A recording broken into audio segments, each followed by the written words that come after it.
Well, let me first of all welcome everyone. It's a great pleasure to have you all with us. It's very much an international webinar, international in at least two senses. One, the issues we are dealing with, and the attendance we have at this webinar, both in terms of speakers, but also in terms of those who have registered and who are with us here. So welcome to everyone. My name is Joseph Camillieri, and I'm the moderator for this webinar. I'm speaking to you from Melbourne, and therefore Melbourne, Australia, and therefore I must begin by acknowledging and paying respect to the traditional custodians of this land, our First Nations, whose cultures are among the oldest living cultures. And I look forward to the day when Australia will formally recognize that they have never ceded sovereignty over this land and extend to them the justice so long overdue. This is the second webinar of a project that Richard Falk and Chandra Muzaffar and I launched in August last year, with a call to all who care about humanities and the planet's future. So far, a call endorsed by some 3,800 people, in addition to the invited endorsements by 45 well-known practitioners and intellectuals. And we have since named the project SHAPE, Saving Humanity and Planet Earth. And we've chosen that name because we want to convey something of the depth of the predicament we're in. Many refer to existential threats, of course, the possibility of nuclear war, climate change in particular. But the predicament is existential, not just in a physical sense. The question we're dealing with is this: is humanity as a species able to muster the awareness and the engagement that are equal to the challenge before us? So in that sense, the existential crisis is physical, of course, but may I say that I think it is first and foremost an ethical crisis. It is in this spirit that we have put together the program for this webinar. We have a rich and varied two-hour program. I invite all of you to take advantage of it, stay focused, and please let's think about the implications of all that we see and hear. The key question before us is where to from here? Where to for me? Where to for my human network? Friends, relatives, family, colleagues, professional associates, people in the various organizations to which we belong. In fact, anyone I know somewhere on this planet. What are the implications for this human network, different human networks that we all belong to? There will, of course, be a Q&A session, and this will be an opportunity for participants to pose some questions. I have one request. Please use for this purpose the Q&A box. Questions, please, succinct, sharp, and to the point. And Christian will help to try and integrate the questions, and we'll pose them to the relevant speakers as we go along. We'll have two of these sessions. They will both be shorter than we would wish, but nevertheless, there'll be a good opportunity for participants to pose some pertinent questions about the issues raised by our various speakers. So let me now call on Richard Falk to introduce the conversation. Of course, he needs no introduction, and no introduction can do justice to all that he has done in a very long and productive life. Richard Falk is the Albert G. Milbank Professor Emeritus of International Law at Princeton.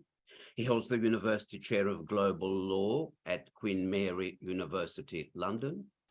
He's the founder director of projects far too numerous to mention, UN Special Rapporteur on Human Rights in Occupied Palestine 2008 to 2014, author of dozens of books, most recently a title on nuclear weapons, another one, Public Intellectual, The Life of a Citizen Pilgrim, and recently Protecting Human Rights in Occupied Palestine. Of course, he is one of the three SHAPE conveners and a major inspiration to this collective project. Richard, over to you. You're muted.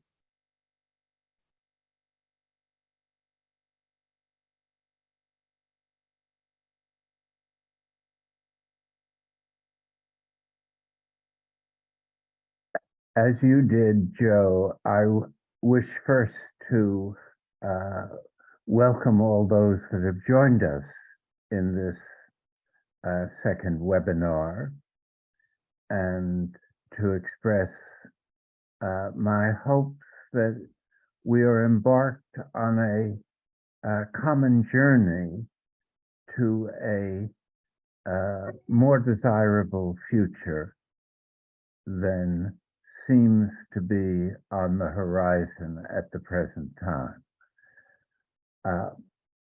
This webinar is focused, as our initial call was focused, on the significant eruption of violence that surrounded the Ukraine crisis. We are meeting here in this global virtual venue the day before a year has passed since the Russian attack on Ukraine. And it has created a disturbing recognition that we lack, that the world lacks, any strong impediments to war making and irresponsible diplomacy when it comes to matters of global security. We confront a situation in which the United Nations has proved to be irrelevant, except to the extent of uttering some useful rhetoric at times that calls attention to how serious the Ukraine crisis is. But what seems to be paramount as this war has gone on month after month is the lack of any serious motivation by the relevant political actors to bring it to an end. And that, I believe, is because the war has been configured in a way that not only involves the Ukraine and Russia, but also involves the internal fragmentation of Ukraine between the Donbas industrial area and the rest of the country. But most importantly, it has revealed the use of Ukraine as a theater political theater, a geopolitical theater, by which the United States and NATO powers confront Russia. Confront Russia ostensibly to uphold the sovereignty of Ukraine and to demonstrate that aggression does not work in the 21st century. But it's as the motivations of the political actors has become clearer, it seems evident that both Moscow and Washington are defining the strategic stakes of the Ukraine crisis in terms of how the outcome in Ukraine will shape the future of geopolitical management of power and security in the world. In other words, at stake seems to be the kind of world order that the United States purports to have established after the implosion of the Soviet Union in the early 1990s. And that kind of world order involved a claim to create a military capability that was able to uphold security anywhere on the planet, and that it was in effect a claim to be a non-territorial global state that established for itself the prerogative to lead an alliance that would uphold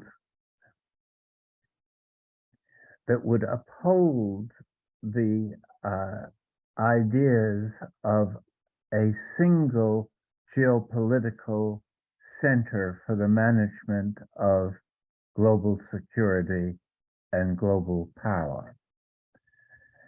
And what I think is most fundamentally at stake on behalf of Russia in the immediate situation and China in the background is the idea that the world is more desirably managed by way of a multipolar framework. In other words, by more than a single actor, as has been the case since the end of the Cold War. So the strategic stakes of Ukraine are enormously high because they challenge the enormous military investment the United States has made in creating this kind of global security structure run from Washington and backed by the European alliance. And that gives this war a special quality because of the asymmetries of power that are involved, that raises two sets of dangers. One is that, in a certain sense, the lesser danger is the onset of a new complex and quite different Cold War.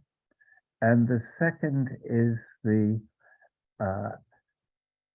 escalation of the Ukraine conflict to a point where nuclear dangers become very much on the surface, very relevant.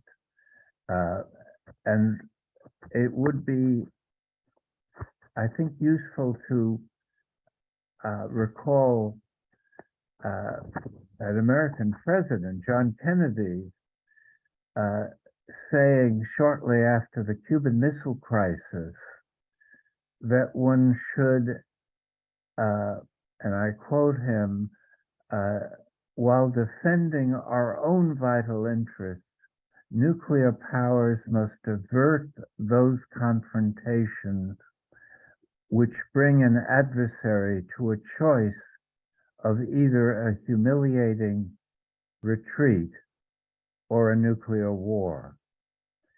And I fear that we are perilously close to forcing that choice on Moscow or on Putin.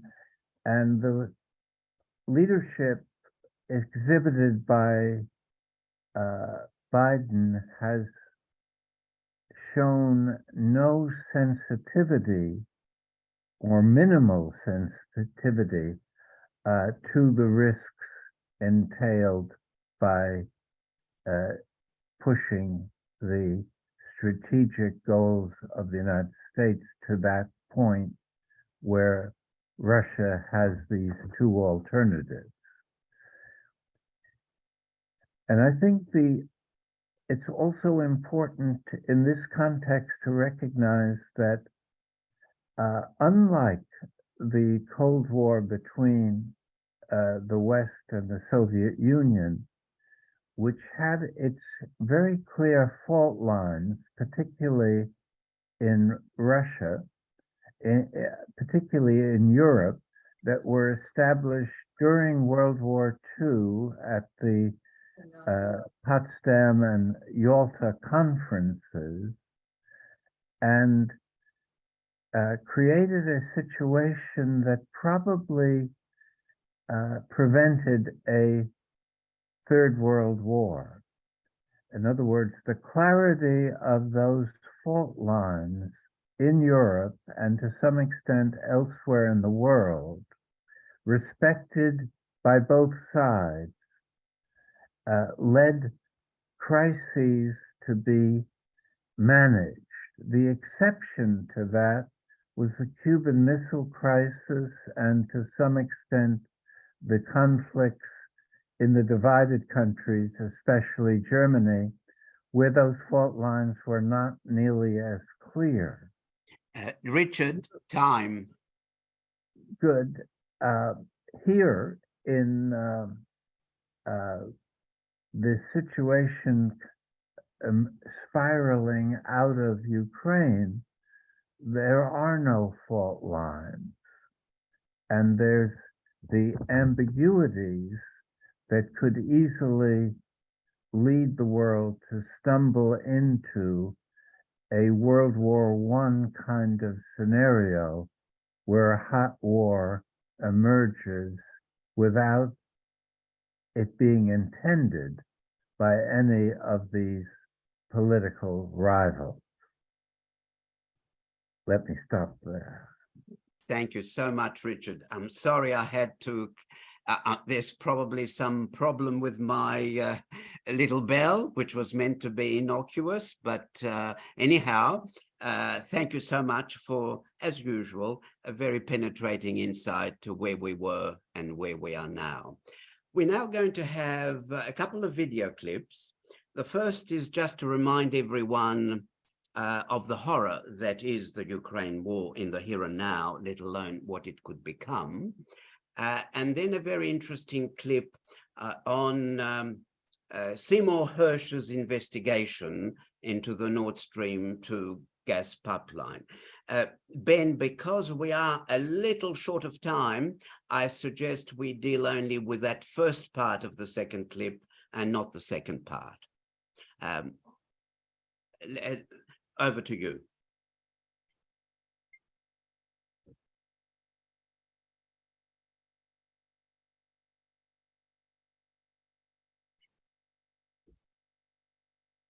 This is a glimpse, according to Russian state TV, into what's become known as the meat grinder. The city of Bakhmut has been nicknamed as such because neither the Russians nor the Ukrainians have been able to make much progress here, resulting in a brutal stalemate that's produced the longest battle of the war and one of the bloodiest for all sides involved. Everyone can see that we're having a hard time on this section of the front. The enemy are constantly attacking in small and big groups. One day it's their artillery, and the next day their infantry attacks. It's a difficult time at the moment, but our boys keep standing their ground.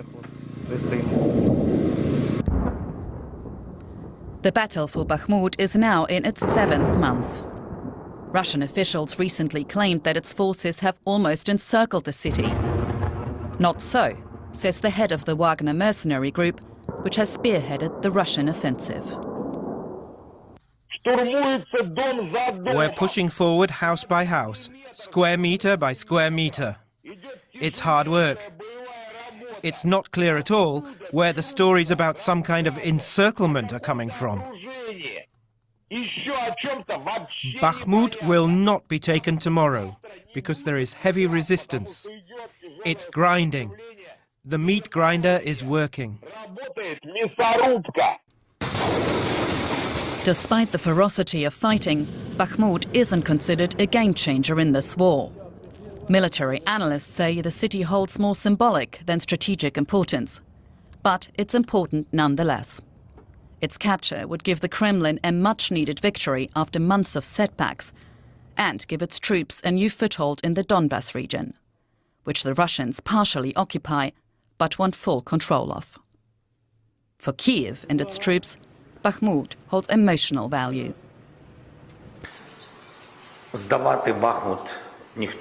Nobody will give up Bakhmut.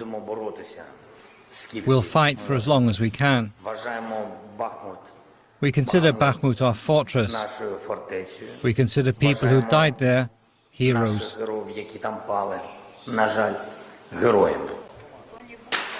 Of course, the city is more than just a prize in battle. For Bakhmut's people, it was home. Dear God, our town used to be so beautiful. There were roses everywhere, flowers.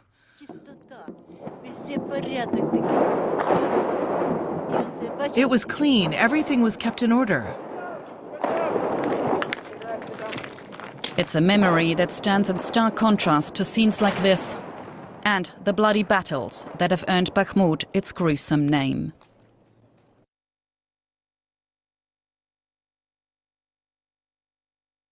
We begin today's show with the legendary Pulitzer Prize-winning journalist Seymour Hersh. In 1970, he won the prize for his reporting for the Dispatch news service on the My Lai massacre, when the U.S. slaughtered more than 500 Vietnamese women, children, and old men on March 16, 1968. His reporting in the New York Times on CIA spying on anti-war activists during the Vietnam War era helped lead to the formation of the Church Committee, which led to major reforms of the intelligence community. In 2004, in the pages of the New Yorker magazine, Sy Hersh exposed the Abu Ghraib prisoner abuse scandal in Iraq. Well, last week, he published another bombshell report, but this time on his new Substack page. The piece was headlined, "How America Took Out the Nord Stream Pipeline." It looks at one of the great mysteries of the past year. Who is behind the bombing of the Nord Stream pipelines, which were built to carry natural gas from Russia to Europe? The pipelines were severely damaged last September in a series of underwater explosions in the Baltic Sea.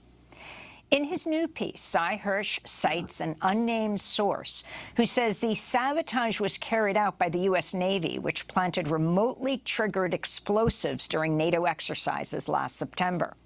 Hirsch reports the Biden administration began planning the act of sabotage in December 2021, 2 months before Russia's invasion of Ukraine.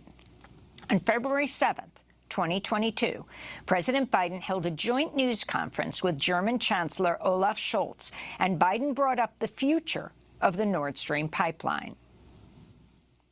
Invades. That means tanks or troops crossing the border of Ukraine again. Then there will be no longer a Nord Stream 2. We will bring an end to it. How will you do that exactly, since the project and control of the project is within Germany's control? We will, I promise you, we'll be able to do it. I'll promise you we'll be able to do that.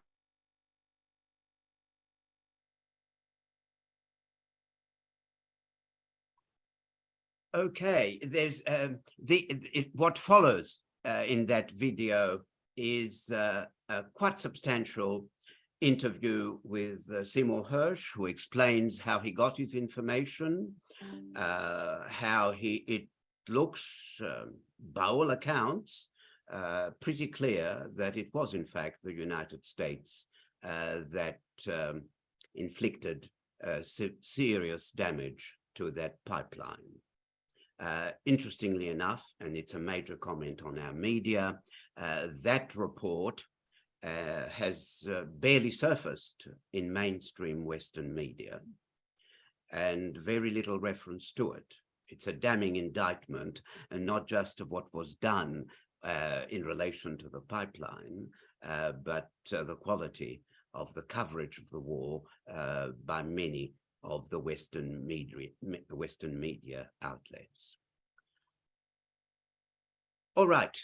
So I do recommend you look at it, and we will send you the link for those who want to hear that interview with Seymour Hersh. Well, now it's my great pleasure to introduce our next speaker, a very important and significant person, Kate Hudson, General Secretary of CND since 2010, having served as chair of the organization since 2003. She's actively been engaged in the peace movement for much longer, since the early 80s. She's been a key figure in the anti-war movement nationally, in Europe, and beyond. She was formerly head of social and policy studies at London South Bank University. She's the author of a number of books, including a history of CND. Kate, we greatly look forward to now giving you the floor. Thank you very much. We're living in very dangerous times, times that call for a new understanding of security and an increased emphasis on civil society mobilization. And this is what I wish to emphasize in my contribution. Last month, the hands on the doomsday clock were moved to 90 seconds to midnight, the closest they have ever been, even at the height of the Cold War. The reasons given were primarily the increasing risk of nuclear war, largely as a result of the war in Ukraine, and the rapidly accelerating climate catastrophe. The acceleration of these twin existential threats makes the annihilation of all life forms on this planet ever more likely. Sometimes these catastrophic threats are talked about as if they exist in their own right, outside of human activity. But the fact is that both nuclear and climate threats are the product of human activity, and the ultimate responsibility for both of them is in the hands of a relatively small number of people, the most powerful political and economic elites in the West and North. But because they are the result of human action, they can also be challenged, stopped, and reversed by human action. As we know, our societies can be transformed, and throughout history there are many examples of how people organized together can bring about change. I would argue that if we are serious about a new understanding of security and a new security reality, then we can't only look to a top-down approach. Building popular support across civil society and mobilizing people for a common human security is absolutely fundamental to achieving change. Part of what our movements must do is analyze and understand what is really going on in the world in order to devise effective strategies for change. When we look at the global tensions that exist in the world today, and we look at the wars that are going on, I would understand the overarching dynamic as being the desire of the United States to maintain its global economic dominance and its willingness to maintain that by any means necessary. In other words, through military might. And the US is, of course, completely unrivaled militarily. Of course, that's not the only dynamic in the world. The other is towards multipolar development, towards the emergence of the states of the global south into genuine, sustainable, and even development, taking forward their global leadership on nuclear disarmament, for example. It's clear to all of us, I'm sure, which trend the peace movement supports internationally. The intention of the United States to keep China down, which has been evident since the increasing success of China's economic reforms over the past 2 decades, presents the risk not only of a Cold War, but of a hot war. Unfortunately, almost every step that the US takes seems to take us in that direction. The buildup of US forces in the Asia-Pacific, the signing of the AUKUS Pact with the UK and Australia, which will significantly enhance the US military in that region, their attempts to get Japan to join too. All these contribute to tensions in the region and increase the likelihood of war. But that's not the only problem by any means. The illegal Russian invasion of Ukraine has been a disaster for the people of that country and must be wholeheartedly condemned, together with the nuclear threats that have been made. We also condemn the expansion of NATO, that since the 1990s has hugely expanded that nuclear-armed alliance, driving US military might into Eastern Europe and beyond, within the borders of the former Soviet Union. It has also expanded the remit of NATO from a defensive alliance into one that engages in so-called out-of-area activities, that has now included a 20-year war in Afghanistan, a toehold in Latin America, a commitment to weapons in space, and the adoption of the same hostile policy towards China as that of the United States. In my own country too, in the last 2 years, the UK government has shown itself to be the US's most loyal ally, duplicating its position on China and Russia and participating in the AUKUS Pact. Britain has also reversed the gradual decline of its nuclear arsenal, announcing an increase in its nuclear warheads and the number of scenarios in which it would be prepared to use them. It has also apparently opened its doors to the return of US NATO nuclear weapons, the B-6112s, which will also blight the other countries in Europe.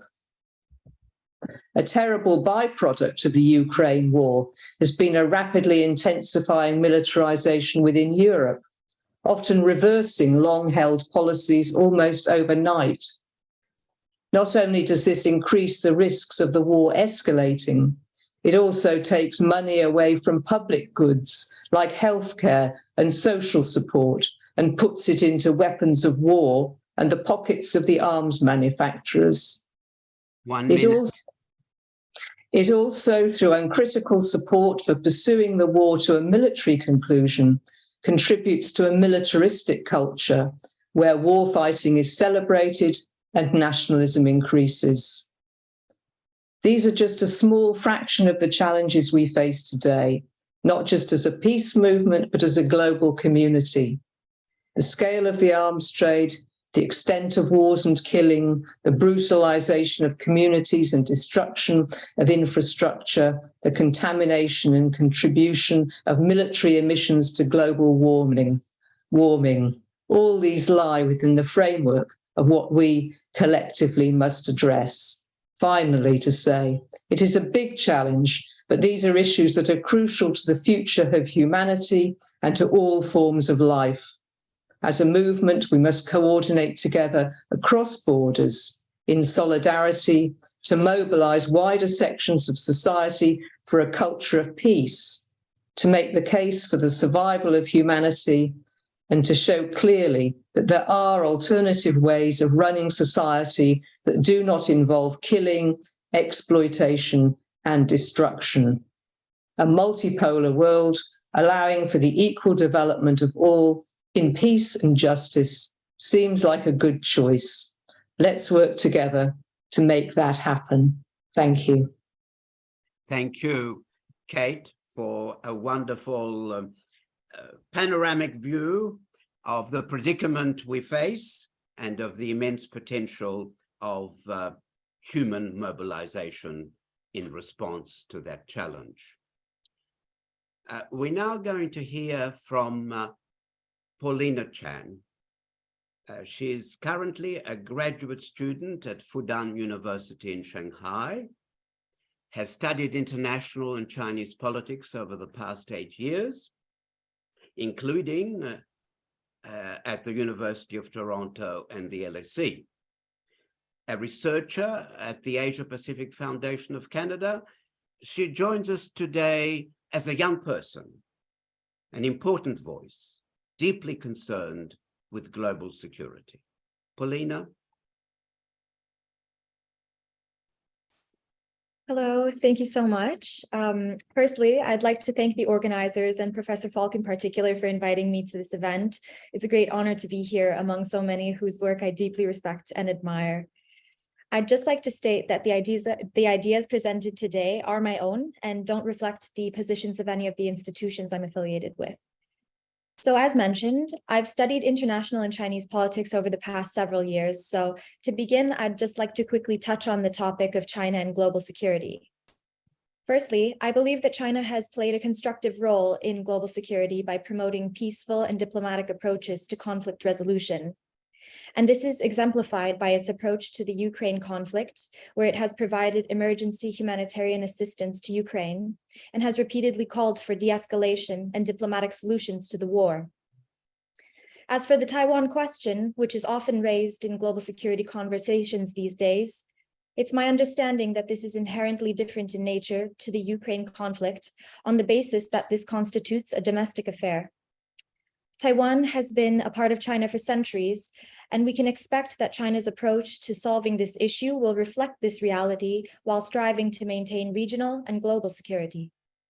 But we will hear great insight on the topic of China and global security in this event, so I won't delve further into that. Instead, what I'd like to focus on today is a concerning dimension of global security that has affected my peers and I in important ways, and that is the connection between information and global security outcomes.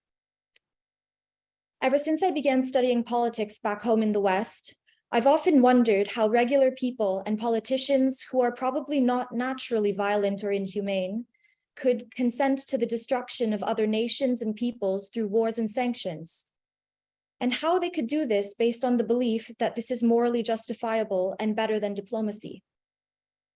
After a while, I understood that a big part of the answers to these questions is that their attitudes towards international affairs are largely shaped by information environments like media, academia, and governments that try to align our opinions with destructive geopolitical agendas disguised as peacemaking campaigns. But of course, this phenomenon is nothing new. Voices from the West have long discussed the ways in which powerful interests carefully and actively control information to invent our realities and manufacture our consent to global conflict. However, the phenomenon is ever more important to highlight now, as we find ourselves caught in the crossfires of an information war that is intrinsically linked to the cold and hot wars of today and tomorrow. The weapons are the endlessly repeated narratives about so-called enemy states. The targets are our morality, our objectivity, and humanity. And the victims are the millions of ordinary people who suffer under wars and sanctions that we were told were necessary to save them. Now more than ever in my lifetime, narratives repeated in homes, schools, and governments are normalizing, if not encouraging, war and destruction, while stigmatizing peace and cooperation. Young Western progressives who want global peace and justice feel isolated and lost in societies that seem to reject their values and principles. The experiences of my peers and I in public, schools, and political institutions demonstrates this vividly. As many of us here today may have experienced, it has become increasingly difficult to discuss international affairs with most friends, colleagues, and neighbors who rely on mainstream news to build their understandings of the world. Mainstream sources are more interested in influencing opinion than providing balanced information, and they're leading many to adopt polarizing and hostile views on world affairs. For instance, regular people I know would call me immoral for saying that we shouldn't support so-called just wars, but they glorify politicians who send billions in taxpayer money to fund these deadly campaigns. As a politics student, I've been worried about the educations we're receiving in Western universities. In my experience, basic political educations tend to be non-critical of existing political systems, and they're increasingly pushing hostile, pro-conflict approaches to global governance over humanistic diplomatic ones. And while there are some professors and students who offer comprehensive and critical perspectives on international affairs, there's a growing intolerance for these views. When my peers and I have raised counter-narrative perspectives in class, such as debunking false claims of human rights abuses in so-called enemy states, we've been either completely ignored, publicly shamed into silence, or penalized with poor grades for having opinions that aren't considered academically sound. It's really concerning that students, many of whom will become future decision makers, are being trained to uncritically accept ideas that maintain problematic political systems rather than to question and improve them. Lastly, as interns in Western political institutions, any of our remaining hope quickly makes way for disillusionment. Officials with the power to influence global security outcomes are regularly being fed reports and presentations from think tanks and lobby groups funded by arms manufacturers and governments seeking to escalate and perpetuate conflicts. Although some Western politicians openly condemn these unfounded malicious narratives and do call for peace, they're usually a marginalized minority. The majority either lacks exposure and openness to alternative views or lacks the courage to state them outright. Either way, powerless interns watch in silence as their superiors pass bills that fan the flames of global conflict. But this silence is not at all out of shame.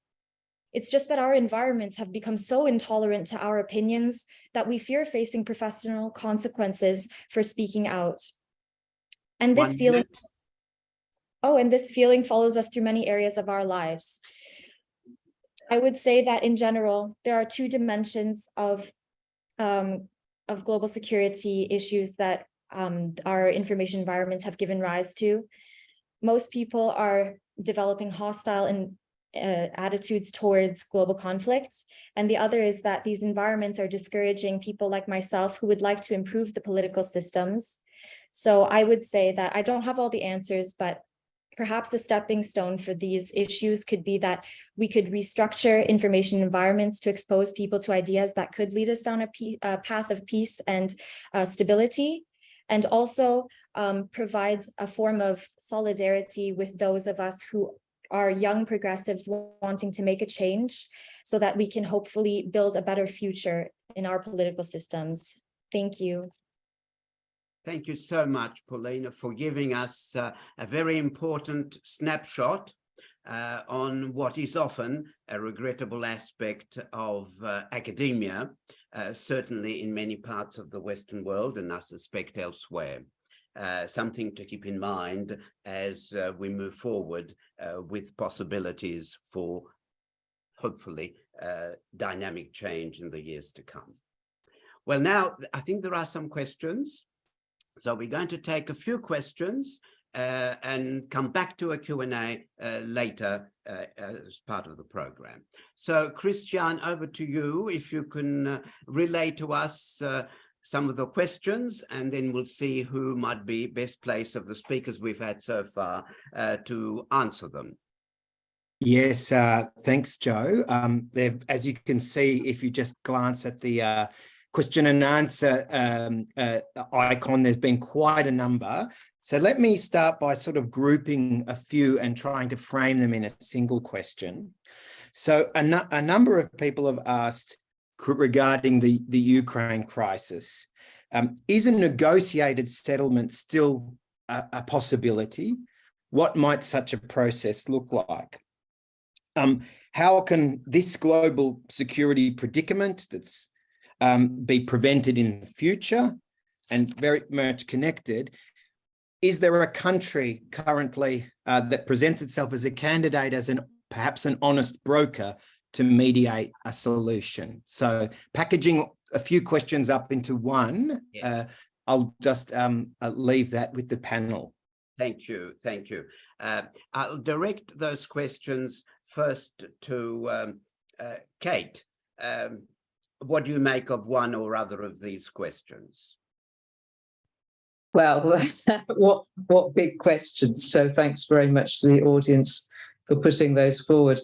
I think what's come out very strongly over the past month is an understanding and explicitly stated by many world leaders that wars do end in negotiated settlements. You know, the question is, how many people have to be killed before those involved recognize that that is the case? And the idea which is put forward, particularly, for example, by the UK government, that somehow it's fight till victory. I mean, that's just a recipe for not only, well, maybe millions of people killed. I mean, we're already talking about over 250,000 people being killed, to continue this war for years until one side is finally ground down. That is just a catastrophic and very, very tragic conception of how this war should be dealt with. So it has to end in a negotiated settlement. That, as many recognise, has to start sooner rather than later. And it's quite clear that in that negotiation process, there are a number of things that have to be taken into consideration. And I think here in the peace movement, we are increasingly looking to the concept of common security, that you can only have a lasting security and a stable security when the legitimate concerns of all sides are taken into account and are resolved. So not one side has to give everything, one side has to lose everything, that there has to be an understanding and a resolution of often long-standing issues, very long-standing issues, particularly when it comes to the rights of national minorities and so on. So those things have to be on the table. And there are many, many candidates for taking this forward. I mean, just in very recent times, not only the wise words of the UN Secretary General, but also the wise words of His Holiness the Pope, the wise words of President Lula, and the initiatives coming there. And of course, there are many other examples of countries and statespersons that are offering to help mediate and resolve this. What's necessary is for those countries that are most intent on maintaining that war, including my own. You know, the British government has repeatedly said, no, there can be no negotiations, you know, sabotaging the possibility of negotiations over the past year. And that has to stop. And that's where we as a peace movement are trying to apply that pressure. So that pressure for negotiation must must come from all levels of society. Thank you. Richard, would you like to add a note to that? Just a brief note. I agree with what Kate Hudson has said, and said very clearly.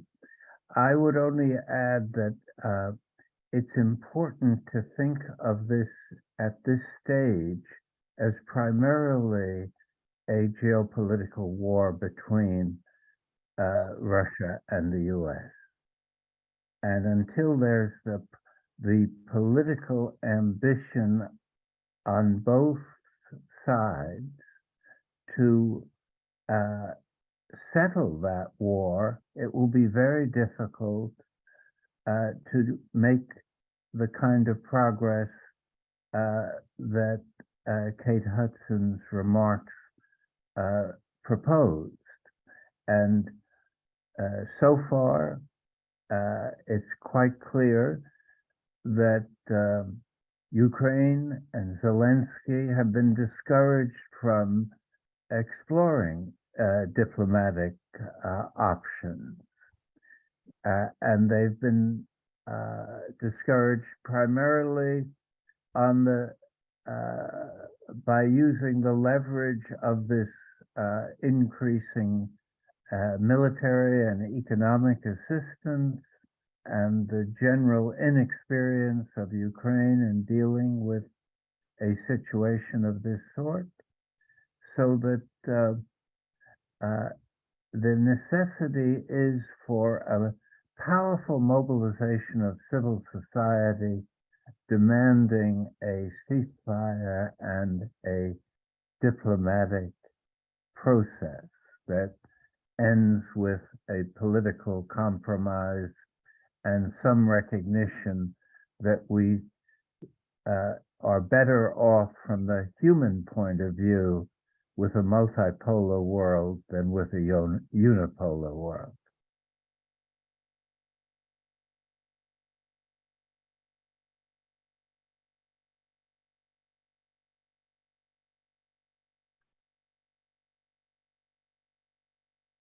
Joe, I think you're on mute. I was muted. Apologies. Yeah. Christian, any more questions? Well, there are a lot of more questions. I'm not sure we'll get through all of them. Have you bunched any more together?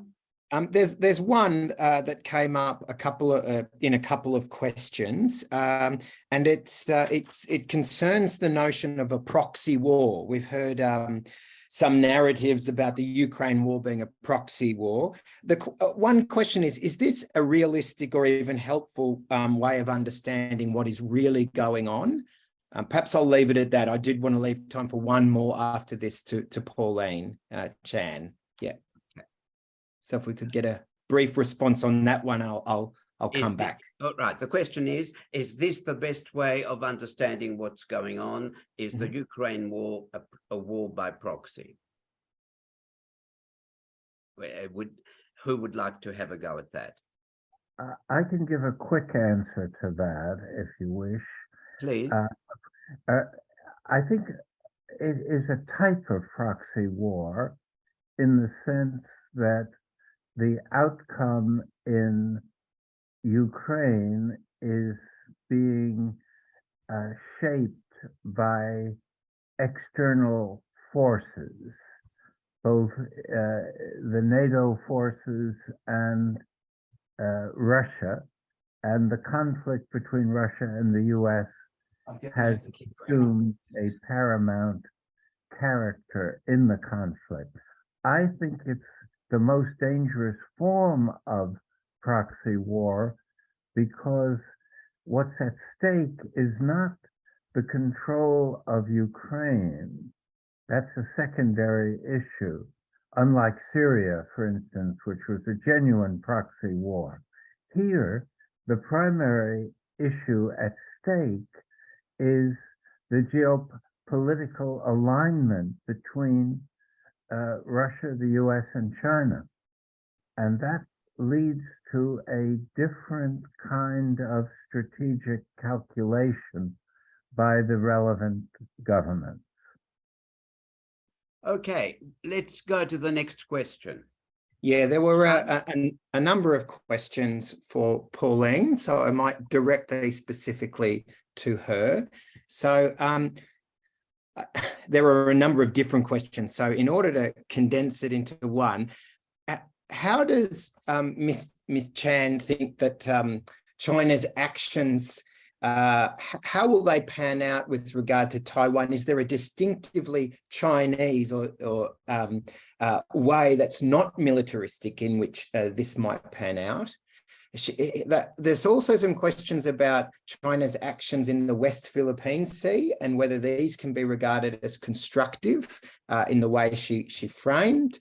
And finally, a comment, as if that weren't enough, but one last comment on whether perhaps American or Western tertiary education institutions should introduce a more critical thinking component as part of the many courses in response to the sorts of problems that Ms. Chan presented. So that's quite a lot. I don't expect complete answers to all, but I'll throw them Thank open. you, Christian. I think we're going to have quite a bit more on US, China, and so on. Okay. And I think some of those questions that are specifically China-centered may best be left for the second Q&A session. Okay. But in any case, certainly the question on the academic sphere and the role of students is very much central to what Paulina had to say. So over to you, and feel free to say anything more you want to say on any other part of the questions. Sure, thank you so much. And yes, just to reiterate, I'm not an expert on Chinese affairs, so I would love to leave those questions to the experts in the following panel. But yes, just to speak about whether or not tertiary education should include more critical thinking components, I would say that that is absolutely essential to the process of being able to identify issues within what we would consider a status quo.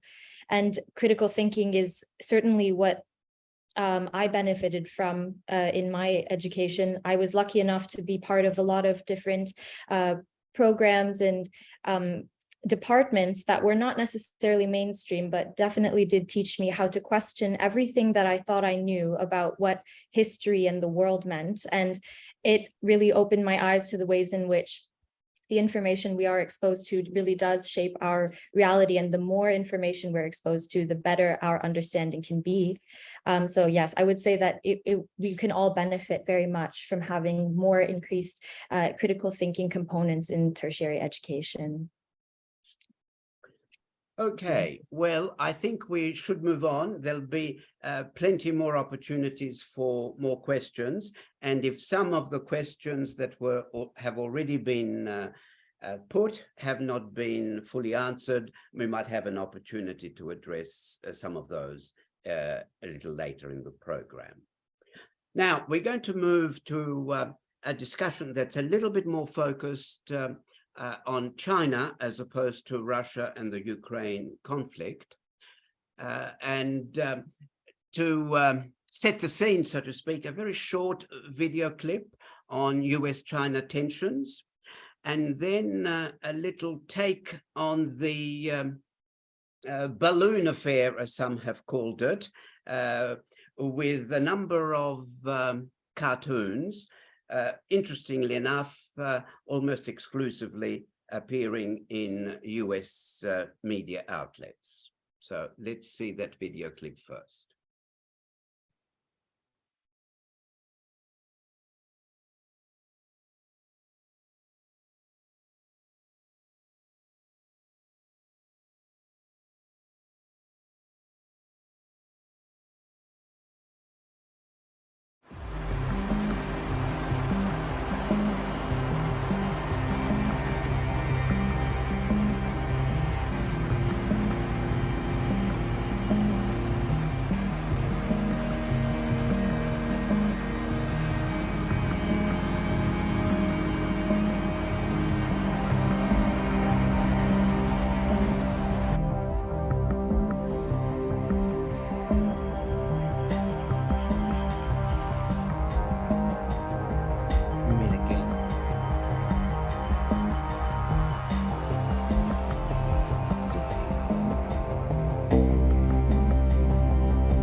well, amusing if nothing else. Now it's the time to introduce Kishore Mahbubani. For those who may not know, and he's known to a great many audiences around the world, he has followed two distinguished careers, one in diplomacy from 1971 to 2004, and in academia, 2004 to the present. He is currently the Distinguished Fellow at the Asia Research Institute, National University of Singapore. He held diplomatic postings for Singapore in Cambodia, Malaysia, Washington, and was twice Singapore's ambassador to the UN, and served as president of the UN Security Council in January 2001 and May 2010. He's a prolific author, including The New Asian Hemisphere, The ASEAN Miracle, and Has China Won? I regard him as perhaps one of the most insightful, if not the most insightful commentator today on the crucially important US-China relationship. Kishore, over to you. Thank you. Thank you very much, Joe, for inviting me. It's a great honor to be on this panel with Richard Falk and Kate Hudson and Paulina, and of course my friend Chandra Muzaffar, and I look forward to hearing Wei Yu. I want to begin by saying the Ukraine war is a tragedy. The Russian invasion was illegal. We have to condemn it. But at the end of the day, whatever happens to Ukraine, it'll be a sideshow in terms of global geopolitics. Global geopolitics is not going to be driven by what happens between Russia and the West. Global geopolitics will be driven by the US-China geopolitical contest. And here, sadly, the one prediction I make with great confidence is that over the next 10 years, the United States will make every effort to stop China from becoming the #1 economy. And there's a complete bipartisan consensus on that. In the United States today, the Republicans and Democrats don't agree on anything. But the one thing they agree on is that it's time to stand up to China. And so even though Trump won, Biden won, Trump's trade tariffs never went away. And actually, paradoxically, the Biden administration has taken sharper and more painful measures against China than even the Trump administration did. So there is a kind of on the China issue, there is massive groupthink within the United States. I think Paulina was alluding to the fact that you cannot have different points of view on international affairs within the United States, and that's certainly true of the US-China issue. If you say anything that's even neutral on China, you get accused of being a panda hugger, and then you're thrown out of the room. Now, but at the same time, the big question is, what can we do to try and retrieve the situation and to make things better? And here I would say that there's no point trying to condemn what the United States is trying to do, no point trying to, say this is wrong. I find that the only thing that works in geopolitics is to appeal to the national self-interests of the United States. And the only way to persuade the United States to change course is to say, hey, think about this. This may not actually be in the United States' longer-term interests. So in the remaining time that I have, Joe, I'm going to give 5 reasons, which I hope Americans will take on board as they consider whether it is wise to step up this contest against China over the next 10 years. And the 5 reasons why this is unwise. Firstly, I would say, number 1, any efforts to stop the return of China cannot succeed. I mean, at the end of the day, China is a 4,000-year-old civilization. China's future will be determined by the Chinese people.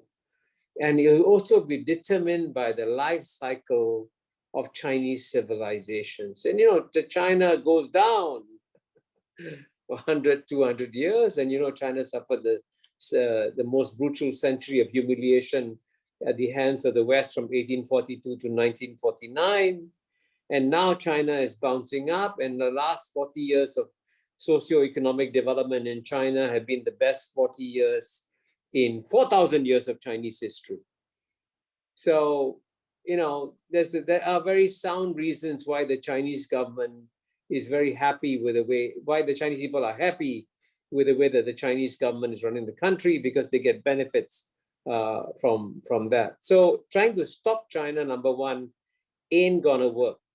Number two, the US increasing geopolitical contest against China is also unwise because it is disrupting other countries also. So many of the neighbors of China who want to focus on their own social and economic development and want to do what they need to do, keep getting pressured by the United States and be told, you mustn't do X, you mustn't do Y, you mustn't buy Huawei equipment, you mustn't join the Belt and Road Initiative. And when you take a poor country like Laos, which has been bombed by the United States more than any other country has been bombed, probably Richard's an expert on that. That country now, that poor country now has a train that is faster than any train in the United States of America. That's quite remarkable, okay? And if they didn't have cooperation with China, they wouldn't be improving the lives of their people. So the countries around the other countries in this neighborhood want to focus on their development and therefore, as you know, are not taking sides in the US-China contest. And incidentally, there's the magazine Foreign Affairs is coming out with its March-April issue on 1st of March next week. And there's an essay by me in Foreign Affairs arguing that perhaps the world should learn from the Asia's third way, the ASEAN way of managing the US-China contest. Now, the third reason why it's unwise for the United States to carry out this contest against China is that the real long-term challenge or threat to the United States doesn't come from China. China has no plans to invade or occupy the United States of America. The real threat and challenge to the United States comes from its massive domestic, economic, and social problems. And that's why you mentioned my book, Joe, Has China Won? I have a whole chapter devoted on how United States has essentially become a plutocracy.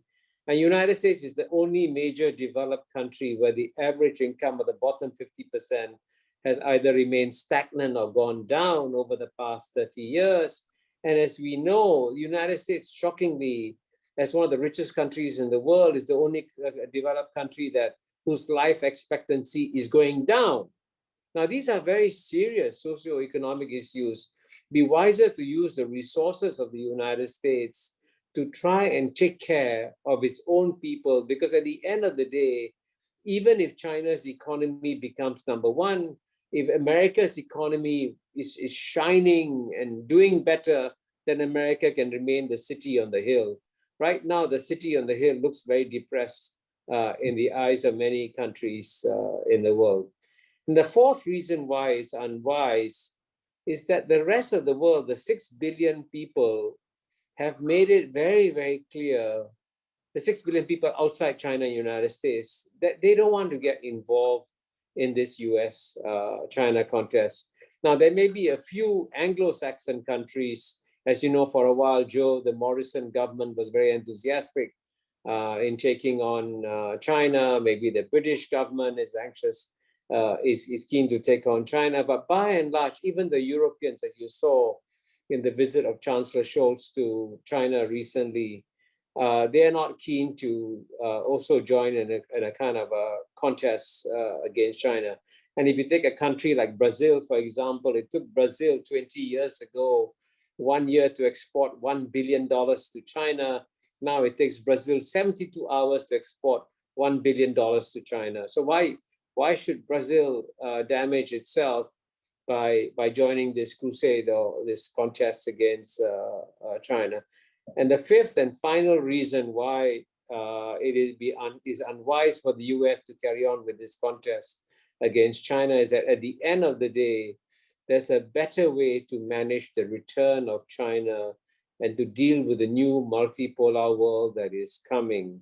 And the best way to deal with a multipolar world, as President Bill Clinton himself once advised, was to create a real rules-based order, one that is based on the UN Charter. Now, in theory, everyone should agree to this, but since I was ambassador to the UN for over 10 years, I know that it is actual American policy to weaken and undermine the United Nations. Very, very sad.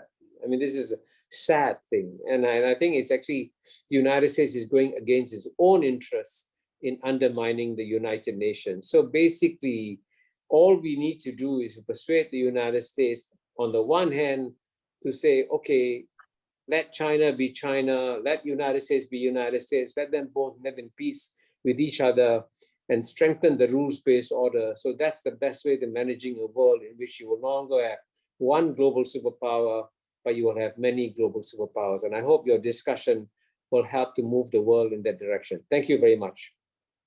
Thank you, Kishore. A very interesting take on US policy towards China and the better way that lies in America's self-interest. We now want to turn again to a younger voice, and I'm going to call in a moment on Wei Yu, born in Tianjin, China, and has lived in the US since her high school years. In her university studies, she focused on sociology and international studies. She's conducted an independent research project on neocolonial bias in global North academia, has worked with several community organizations to do with women's issues, racial minorities, and other progressive causes. Wei is a passionate critic of imperialist politics as she sees them, and she's committed to the task of peace building.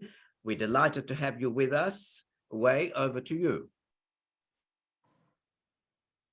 Thank you so much, Professor Camillieri, and I really appreciate having this opportunity to speak with you all, sharing the same platform with so many intellectuals and activists, really my elders in the field of peace activism. So my name is Wei. I am the China is Not Our Enemy campaign coordinator at Code Pink, which is a feminist grassroots organization based in the United States. Because we have so many distinguished speakers on the panel already, I think I'll just kind of talk about my experience organizing a peace movement in a civil society in the West, specifically in the United States.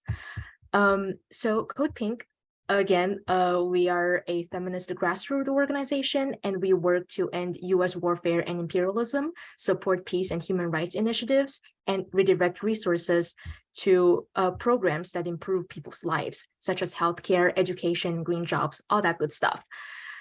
So about 3 years ago, we saw increasing aggression towards China in the US. Echoing what Paulina observed, in her time, we see that people are caught in an environment where they're just fed information that's hostile towards China. Progressives and people who are just really wanting to do the right thing, our heart and mind, our empathy is being used to justify a potential war with China. So that's when we started the China is Not Our Enemy campaign, which works to counter US aggression towards China through love for humanity and dedication to mutual respect, cooperation, and world peace. And we do this work. We work to inspire, educate, and activate people in our movement. So for the inspired piece, we are pulling people, again, who try to do good out of the fog of war by inspiring everyone to recognize the humanity in others. I was just reading this article about hate speech and social media regulation, but there was a quote in there that I really liked. It was by, just want to give the credit, it was by a person from the Sentinel Project, which is a Canadian nonprofit. The quote is, hate speech loads the gun, misinformation pulls the trigger. I usually stay away from weapon analogies because Code Pink is really committed to nonviolence, but I think this is kind of apropos as we try to describe the violent nature of the war machine. Hate loads the gun, and then misinformation pulls the trigger. For example, just a few days ago, as we saw earlier in the video, there was a frenzy over the Chinese balloon that entered the US airspace. We know balloons, random objects have accidentally entered the US airspace before. Actually, just last February, a balloon flew over Hawaii and it was promptly shot down without making a splash. This time, the balloon was turned into a spectacle as the US is now ramping up aggression towards China. It is used to drive fear and to drive hate. And in this manufacture of consent for war, we remind people to recognize the humanities in others and be guided not by hate, but by love to call for peace and diplomacy. Now, when people realize peace is the most precious, we provide them with firm ground to stand on by educating people. As US politicians are fixated on this one weather balloon, for example, the US Secretary of State Antony Blinken canceled his visit to China after the news broke. We put out education materials contrasting this one accident with ongoing US aggression towards China. Just a couple of examples. In January, the US Congress established a new committee on China, and this was the first time in US history that a committee was created for the purpose of competition with another country. In the days preceding the discovery of the balloon, US Marine Corps opened a new base in Guam, and again, as we saw in the video, all the US operations in the South China Sea in recent years. So China is not our enemy is not a slogan, it is solid ground that peacemakers can stand on. After re-educating people, we now activate them to take actions with petitions or just calling their legislators or other politicians, asking them to vote on certain legislations if they wish, or to put out a public statement for peace. And what really defines Code Pink is disrupting the warmongering narrative. Just last week, our DC organizer, Olivia DeNucci, disrupted a speech by a US senator who argued that China is the biggest threat to the US. And Olivia bravely shared our message, China is not our enemy, the climate crisis is. The story sure made a splash in media, not just in the US, but also internationally. Maybe there are some of my brothers and sisters, aunties and uncles joining from East Asia or Southeast Asia who have read about it. I think this disruption made such an impression because we speak truth to power.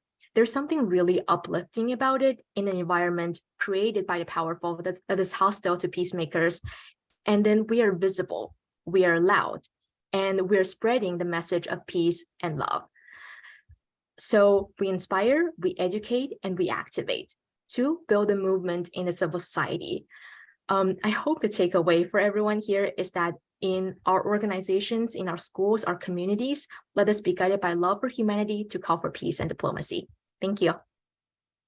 Thank you very much, Wei, for what you do in Code Pink together with your sisters, and of course for the message you've given about information, education, and engagement.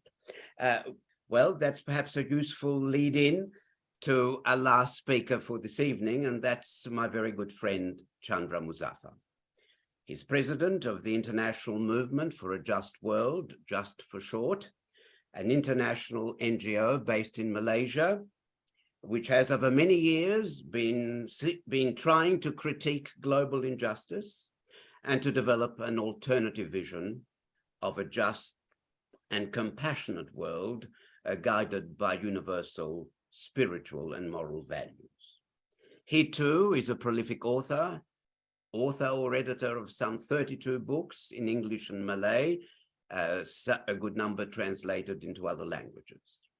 In 1977, he founded the multi-ethnic social reform group Aliran, which he led for 40 years. He was professor and director of the Center for Civilizational Dialogue at the University of Malaya between 1997 and 1999, and Professor of Global Studies at University Sans Malaysia from 2007 to 2012, and still going strong. Chandra, the floor is yours. Thank you, Joe. Friends, peace be with you. I've been looking for hopeful signs in this crisis. The last few days, I've become a little less pessimistic about the future. Why?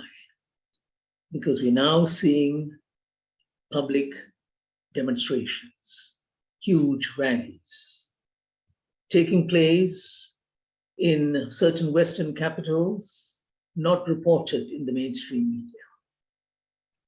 The one before the Lincoln Memorial, on the 19th of February, was significant in terms of the number of speakers who took part from different backgrounds, from all sorts of persuasions. Munich, there were 10,000 people there. And this has been repeated in some other cities in Germany. One expects the momentum to increase in the next few weeks. This coming weekend, a number of rallies have been planned in different cities. I hope that some of these rallies will also take place in Russia and in Belarus, to indicate that this is truly global. And in the global south, we would like groups to come out, including countries like China and India, Indonesia, all these countries. We hope that people will come out and protest, because this is our common concern. This is something which has to be determined, this question of the future of humanity. It has to be determined by the entire human race. We cannot leave it to a few individuals, a few generals, a few politicians, to determine our future. There's never been a moment like this where we've come so close to what may well be a nuclear catastrophe. This is why I think it is so important for us to stand up, all of us. We're doing it in different ways, as it happened in the case of the Iraq War, 2003. There was one estimate that said that if you look at all the different types of activities that took place against the war in Iraq, there were perhaps about 50 million people, 50 million people, from those holding candles and those taking part in demonstrations about the rest. That's just amazing. I don't think we'll be able to replicate that. The situation is different today. And one of the things that has made it different is the way in which the perpetrators of war and violence, they've gone out of the way to crush those forces that led to that sort of expression of anti-war, pro-peace sentiment in 2003. The marginalization that is taking place was very, very effective. Nonetheless, I think something is beginning to happen. This is something that we must support, all of us. Our group called SHAPE, Saving Humanity and Planet Earth, certainly supports rallies and demonstrations of the sort, which will bring together people of all sorts of backgrounds. But that's the way it is. The important thing is that we must focus on ending the war, the killing in Ukraine, and at the same time, beginning peace negotiations. That's what's important. They should be persuaded to start serious negotiations for peace. It is unfortunate that in the case of Ukraine, what had happened earlier, Minsk I and Minsk II, and Minsk II in particular, it was sabotaged. We hope that this time we'll be able to ensure that something worthwhile happens, that negotiations will start seriously as a result of this change that is taking place in terms of the public mood. Having said that, friends, I feel that we should also talk about the underlying causes of this crisis. We can have our negotiations, but those negotiations must also lead to a sort of conference, which is what SHAPE has suggested right from the beginning, a conference that will talk about the realities that confront us. Why did this happen? Why did Ukraine happen? Why is Taiwan happening? Why did both these events happen at more or less the same time? We have to try to understand this, which is why I think we cannot run away. Activists, academics, people as a whole cannot run away from one of the most daunting realities that has confronted us for the last 70 years. After the end of the Second World War, the pursuit by the United States of America and its allies to continue to dominate the world, because the US realized after the end of the Second World War that it was in a unique moment in history, which is true. The defeated, the vanquished in the war, Germany, Japan, the others, they were out of the picture. But of the victors of that war, the only victor that really won was the United States of America. Britain paid a huge price for its victory. So did France and others who had to decolonize. We know that process, which is something else. But in the case of the United States of America, it was able to combine every major dimension of power for a very short while. Political dimension, the security dimension, the economic dimension, the cultural dimension, the information dimension, the scientific dimension, all these dimensions of power were concentrated in one particular nation for a brief while. And then things changed. The revolution in China in 1949, just 4 years after the end of the Second World War. And then, of course, the Soviet Union emerging as a challenge, an adversary to the United States of America. But a more important trend was, of course, the rise of the newly independent countries. And within that movement, the non-aligned countries. These are things that changed. What the US was hoping would become their moment in history, total dominance over the rest of the world, total control over the rest of the world, which has always been their singular objective. But it didn't happen. But then, after a few years, collapse of the Soviet Union, the decline of the non-aligned movement, and in 1992, the US, the sole superpower again. They thought they were in control of the world. Then there is the rise of China, and they had to create yet another enemy. And that enemy was Islamic terrorism, which was in many ways a creation of the United States of America for geopolitical purposes. And that has dominated us for the last few decades. This is something that we must realize, that hegemony, dominance, total control is the most important feature, characteristic of international relations that has affected all of us, and that has to come to an end. It has to come to an end.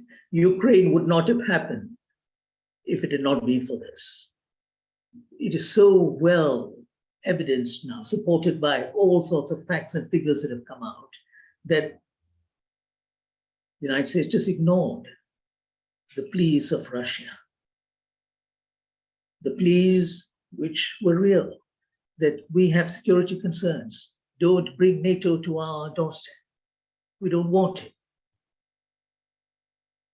But the US just could not be bothered because it felt it could dominate the world, which is what it wanted to do. It was very clear immediately after the end of the Cold War, friends. If you look at the statements that Gorbachev had made and what people like Chris Baker and George Bush Sr. had made, you see the contrast. That the Western powers, they were hell-bent on continuing the dominance, which is how they read the end of the Cold War. Now, this is something we have to understand. We have to focus upon this, that dominance, hegemony must come to an end. There's yet another aspect of international relations, something that peace movements have been very concerned about all along, that we must also focus upon. What Russia has shown us by invading Ukraine. It was a genuine concern about hegemony, about dominance, yes, but they chose the wrong way of handling this problem. They chose to go to war. Going to war is not going to resolve the problem again. And that has been clearly established by the Ukraine crisis, that you cannot resolve it by going to war. In fact, it has made it worse. It has made Germany worse. Countries like Sweden and Finland wanting to join NATO. Look at how Poland has become even more militarized. Most of all, look at the way in which arms have poured into Ukraine and the way in which this has stimulated an arms race in so many different countries in the world. It's a shame. In other words, what Russia did was strategically, tactically foolish. Going to war over Ukraine. We could understand its underlying fears and concerns, but it has led to the strengthening of hegemony. So war is not a solution for hegemony or for anything else. And this is the other lesson that we must learn from the crisis that confronts us. How then do we make people aware of hegemony and the need to resist and overcome hegemony? Certainly not through war and violence. We have to make people aware through consciousness raising. That's always been the method. If you look at all the great religious movements in history, you'll find that it had begun with consciousness raising. You have to make people aware of what is happening, both hegemony and war and the consequences. We have to make them aware. It's hard work, but we have to do it. Chandra, 1 minute.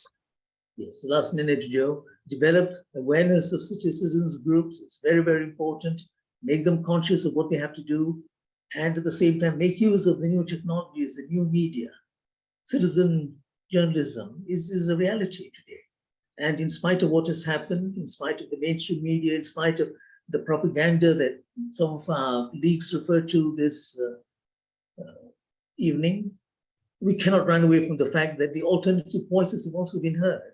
And it's partly because citizens groups are able to use the new technologies. That I think is very important. But the final point I want to make is this. You have the new media, you have citizens groups, you have all these changes that are taking place. But most of all, the world order is changing. And that is in favor of those who want peace, who are against war, who are against hegemony. Meaning by which, whether one likes it or not, there will be a multipolar world. It is a fact, and we cannot run away from this, that if this change is taking place, there are two major trends related to two civilizations or nations that explain this. One is the rise of China, irreversible, and Kishore has pointed this out very eloquently. This is something that no one can stop, and it's good for humanity. I say it's good for humanity because this is the first rise of a major power in human history that has been accomplished in a relatively peaceful manner. You compare China to even Spain and Portugal and other countries that became powerful at certain points in history. China's has been relatively peaceful, which is amazing. And peace movements should support this. The rise of China is a major factor. And the other factor is something which was also alluded to by one of the speakers. The decline of the United States of America is also irreversible. As big powers have declined right through history, and the illnesses, the diseases that plague the American nation, it is sad. They are so very serious, and yet the people in power, the elites, are not really paying attention to this. And this decline, plus the rise of China, will change the whole world. And it will make it easier for us, the peace movements. It will make it easier for those of us who are against hegemony. And this is the future that we should embrace with joy and happiness. Thank you very much. Thank you, Chandra, for your very inspiring words. And at least as you began your talk, there are some hopeful signs on which we need to build. Time for some questions from our participants. Christian, what do we have? Yes, lots, and I might even combine some of the questions that were even asked in the first half of the event, because they connect with questions that were asked in the last part. But perhaps I'll start with perhaps a question most directed to Kishore. So a number of people seemed sympathetic, very sympathetic to the message, but the question was, how can the US be persuaded that it is not in its interests to ramp up this approach that it's taking to China? So the general question is, how could we persuade the US, and what role might various countries, including Australia, there are a number of Australians obviously attending this event online, but other countries as well, how might they play a part in this? So I'll leave that question with Kishore first, and you can come back afterwards. Yeah. That's an excellent question. I want to emphasize that it'll be very, very difficult to persuade the United States to change course, because there is an iron law of geopolitics that has been around for 2,000 or 3,000 years, which says that whenever the world's #1 emerging power, which today is China, is about to overtake the world's #1 power, which today is the United States of America, the world's #1 power always pushes down the world's #1 emerging power. And sadly, the United States is almost like behaving mechanically in the way it is responding to China's rise. But despite that, I think it would help a lot if a lot of voices speak out, both inside United States, but equally importantly, as you mentioned, from Australia. And the United States will listen to its good friends. And Australia is a very good friend of the United States, as you know. There's a lot of trust of Australia within the United States. Now, the Morrison government did a lot of damage because it reinforced the view in Washington, D.C., hey, it's time to stand up to China. But hopefully with your new government, you can speak more candidly and tell the United States that actually the countries in this region don't want this conflict. So my view is, it is going to be almost a mission impossible, but keep trying. Thank you. Next, Christian. Okay. Perhaps I'll go back to one that was posed earlier, because it's something that perhaps everyone on the panel can speak to. Mention was made in one of the questions of the UN Summit of Future Multilateral Solutions for a Better Tomorrow. And the question accompanying that observation was that how can civil society, ordinary people and grassroots organizations, some of which are represented here this evening, effectively engage in this UN summit to strengthen common security mechanisms? Okay, who would like to have a go at that? Anyone? A very quick response, Joe. I do not think that we can accomplish very much through the UN as such. And the UN has had a lot of summits, all sorts of things, which haven't really accomplished very much. And I think as far as security is concerned, the UN structure embodies one of the biggest obstacles to an effective common security architecture, namely the veto in the Security Council. So I don't think you can expect anything through the UN, but other efforts that other groups are undertaking, I think these things will help in the long run. Various civil society groups, other individuals, religious groups that are active in the peace movement, they would be able to do something, I think, in trying to increase, to elevate our consciousness about the danger of the moment and why we need to look at underlying causes, think of evolving new structures and so on. I think that's going to happen. And that is something which we should work towards. I have a feeling that Ukraine, and if something happens to Taiwan, I just read that Biden had said a few weeks ago that Taiwan will be worse than Ukraine in terms of the way in which they would manipulate the situation. I don't know whether it's true, but if something like that happens in the case of Taiwan, it would increase people's consciousness that there is a great danger lurking in our midst, and that danger is from hegemony and from total dominance. People were getting that message when Nancy Pelosi went to Taiwan. Suddenly they saw that Ukraine, Taiwan, both happening at the same time, both linked to the US. Why is this happening at this time?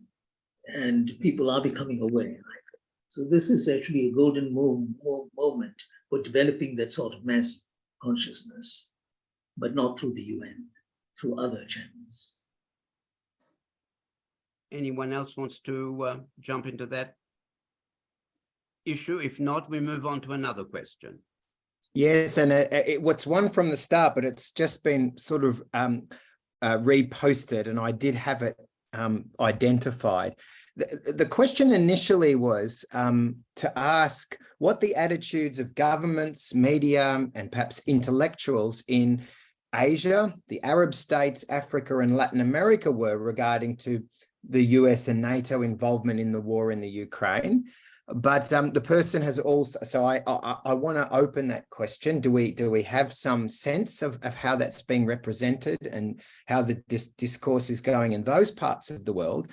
And then the person has also invited those interested to have a look at a survey that will be published soon. So I direct everyone's attention to the link on the Q&A. But I did want to open that question to the panel if anyone's got a response.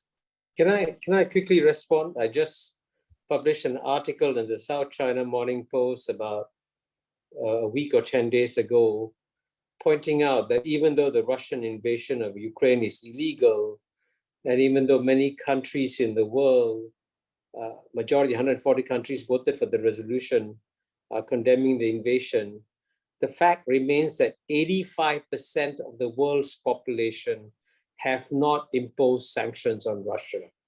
And of course, in that article, I try to explain why that is the case.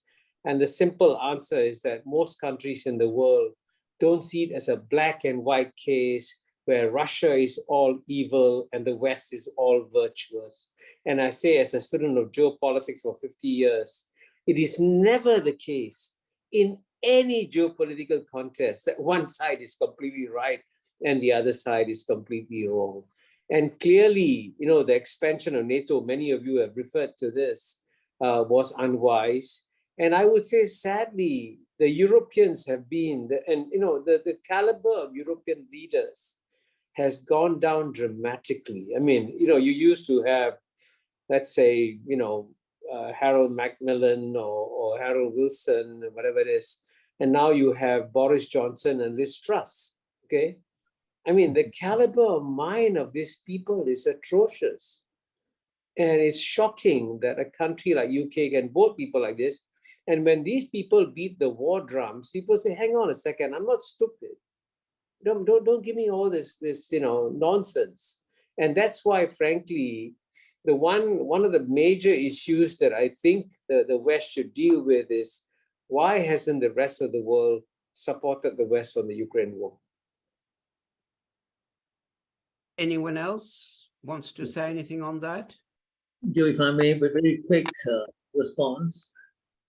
I think the moment NATO began to operate outside its geographical space, Afghanistan, Libya, a number of people in the global south became concerned. Because in both instances, NATO somehow tried to justify what it was doing. And especially what has happened in both countries, especially Afghanistan, what a disaster. People are saying, is this what happens when the US and NATO go into an operation of this sort? So the negative attitude towards NATO, at least from the groups that I interact with, I think it has increased tremendously in the global south. And I don't think if NATO is at the forefront of this operation, Ukraine, NATO is seen as the champion of Ukraine and so on, I don't think people will buy that. There's sympathy, some sympathy for Ukraine. There is a lot of condemnation for the military operation that Putin started on the 24th of February, yes. But as I think Kishore pointed out, for various reasons, including Russia's past relations with the global south and the situation that is unfolding before us, people do not condemn Russia the way in which many people thought they would be condemned. Wrong, yes, but nonetheless, it is very complex, the situation. And that's one of the reasons why I feel that this is the sort of circumstance where one should try to develop alternative thinking. It is ripe for that sort of articulation and for change. Thank you. Kate, just a second, so that we don't have 4 men in a row.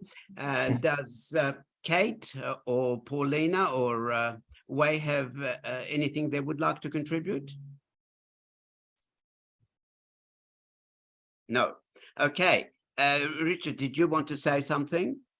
Well, I just wanted to embellish points that have already been made, and especially to the effect that I think one fails to grasp the opposition to sanctions by looking at Ukraine alone, that sanctions have been used in this period as a tool for hegemonic control over countries that in some way distress the West and particularly the US. The retention of sanctions against Cuba, for instance, is extraordinarily unpopular with the world as a whole, yet they're continued by the US. So that I think that what one is seeing is what Chandra has been emphasizing, a turn against hegemony. And it's one thing to acknowledge that the Russian attack violated the UN Charter, which was obvious. It's quite another thing to endorse a coercive diplomacy that's outside the Charter itself also. I mean, instead of seeking a peaceful settlement, which is the appropriate directive if you take the UN Charter seriously as a legal framework for the world, the US took the exact opposite tack. It tried to push the conflict into a much more dangerous phase by the kind of weaponry it supplied, by the encouragement of Ukraine to strike targets in Russia, a very dangerous escalation of the war. One of the targets that has been hit recently is the Lenin Airport, where nuclear bombers are stored. An extremely provocative act. And we Richard, I think we need to move on, see whether there's one more question. Okay. Is that all right? Christian, is there another question which you think might be of interest to Kate or Wei or yeah, plenty, but I don't think any that could be answered in quick time. Well, let's have a look at one.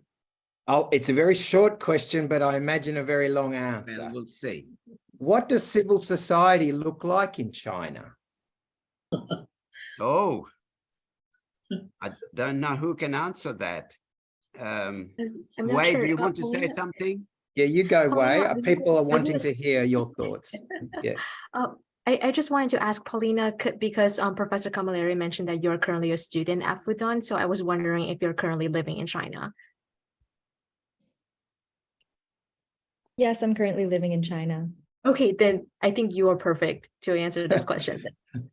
Well, while I may be living in China, I'm living as a student and I'm not actively engaged with civil society here. So actually, I'm not sure if anyone here has had experience with civil society in China and would be more well positioned to answer this question. Okay. I'm not, okay, so this is, I guess, just again, thank you so much for the platform. And then I feel kind of ashamed that I'm going to kind of promote my own project here. We actually just had a webinar back in January with Ting's Chak, who is a journalist currently living in China. And she had a conversation with Code Pink co-founder Jody Evans, and basically talking about her life living in China for the past 3 years. So if you just visit our YouTube channel, just Code Pink and look through all of our live streams, you find a lot of materials there, including that webinar we did. Okay, thank you for that. Well, it's been quite a lengthy webinar, so I think it's time to bring it to a close. But before we finally close and say thank you to one and all, I think it's important to think a little more concretely about the way ahead, at least as SHAPE, saving humanity and planet Earth, is thinking. First of all, I want to bring to your attention a newly just created website, which perhaps will be shared on the screen. And when that comes up, we will be able to send you, of course, the link to the website. I should explain that everyone who has registered, and there were as many as 600 people who registered, they will all receive a link to the recording. And in addition, they will find a link to the new website, Saving Humanity and Planet Earth. And there you will also find the link to the call we issued some months ago, which I think remains fairly relevant, in fact, as relevant as it did then. I mentioned it at the beginning, and it's still open to endorsement. We're a bit short of 4,000 at the moment, and we're aiming to reach 5,000. And I think it appears in the chat box, the link to the website. Quite apart from the website, which will become a repository of much information about the multifaceted crisis we are experiencing and responses to that challenge. In addition to that, we want to have a range of other webinars that connect the crisis we face, some geopolitical rivalries.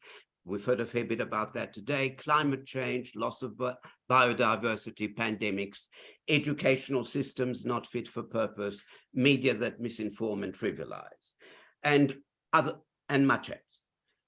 And the idea is not only to address some of these questions, but to see how they interconnect and mutually reinforce each other. So hopefully more webinars that will attempt to do that. Supported by some publications, and we hope some media interventions, and who knows, with a bit of luck, we might even be able to make some inroads into mainstream media, as well as social media and the much smaller independent media. We also want to make common cause with a range of projects, networks, and organizations, including some of those that are represented by our speakers today. Networks, projects, organizations whose agendas and philosophy align with ours. Make common cause, exchange views, exchange analysis, and collaborate wherever possible. We have in mind, with a view to that, establishing an advisory council that will bring together diverse cultural, professional, and other backgrounds. We want it to become a melting pot of innovative ideas and initiatives, that can begin to cut through the morass of current political discourse, not least in the Western world. And in time, perhaps some skilling workshops, media skills, media engagement skills, conversational skills, communication skills, organizational skills that can assist and empower more people to come to terms with the situation we're currently facing and begin to take appropriate, not just individual, but collective responses through the various channels that society affords us. And expect in the not too distant future an appeal for funds that can help to sustain the efforts to reach out, inform, and we hope inspire and engage. So let me take this opportunity to thank the contribution of all our speakers, young and not so young, and the contribution of all those who've helped to make this event possible, including the people who work at the Just Office, Ben Freeman, who helped with the many aspects of this operation, the technical operation, and many others. I thank the speakers, I thank the organizers, and in particular, of course, I thank all those who've participated.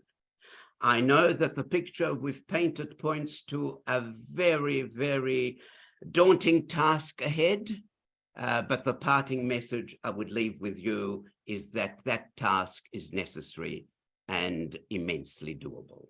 So until we meet again in the not too distant future, and until you hear from us again shortly within the next few days, I thank everyone and look forward to continuing collaboration and engagement. The very best to everyone.